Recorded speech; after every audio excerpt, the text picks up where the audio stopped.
Hey guys, I thought instead of sending you another 3 or 4 page long email like you seem to be getting from the school a lot lately, I know my kids are getting them.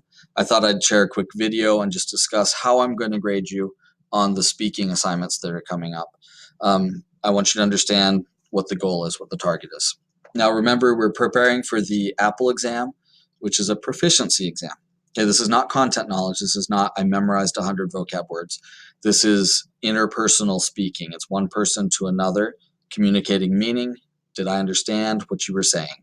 That's kind of where this is going. That's why when you do the practice test, you'll see things like a guy sitting on a couch that might say, 你喜欢吃什么? And then he'll sit there, Dora the Explorer style, and he'll go like, oh, while you're talking, stuff like that, because it's meant to be person to person, okay? So with that in mind, your goal is to communicate a message. And I'll give you those messages like your first assignment on speaking is recap or retell the story of Leo going shopping. Okay, and that's really structured on purpose so you can use your translation you just did to inform you and give you some ideas of what to say.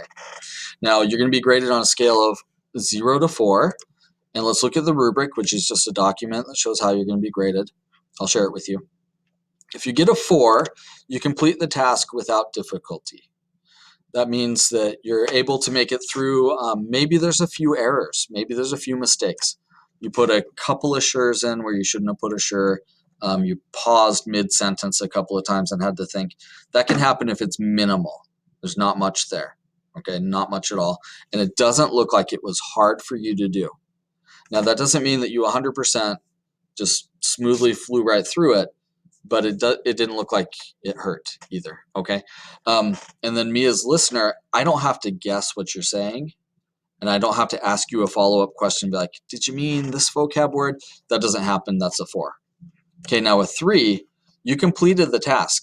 You finished it. You told the story about Leo shopping, but there might have been some speed bumps, a little bit of difficulty that actually slowed the communication process down and caused some misunderstanding potentially. So you're going to have errors. You're not perfect if you're getting a 3, not perfect if you're getting a 4 either. But those errors don't detract from the message. Okay, if you throw in one extra sure up here, yeah, that's not going to hurt you.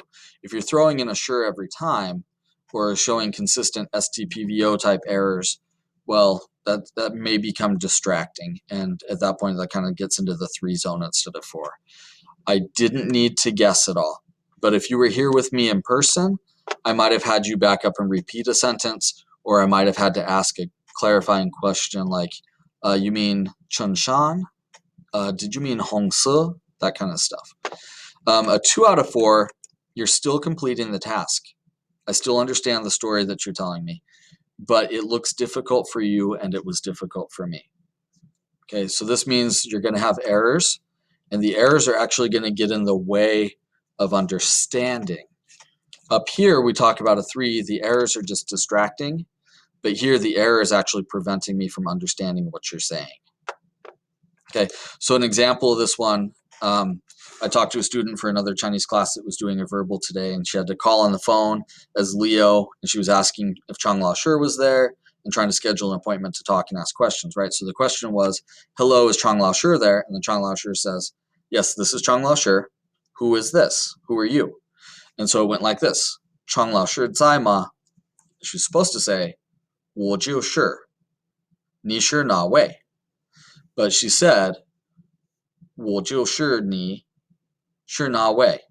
What's the problem? We got a pause in the wrong place, right? 我就是你 means I am you. But you see, I'm not you. I'm me. You're you. So that pause in the wrong spot kind of created a misunderstanding. So we got to watch out for errors like that. I'm going to have to make some guesses to understand you on a 2. And I shouldn't need to guess, because what happens when I guess? I'm making some assumptions about what you're saying. I might guess the wrong thing. You might be meaning A, but I'm guessing B, so we have a misunderstanding. 1. A 1 out of 4 means there was a lot of difficulty. I had to guess quite a bit in order to understand.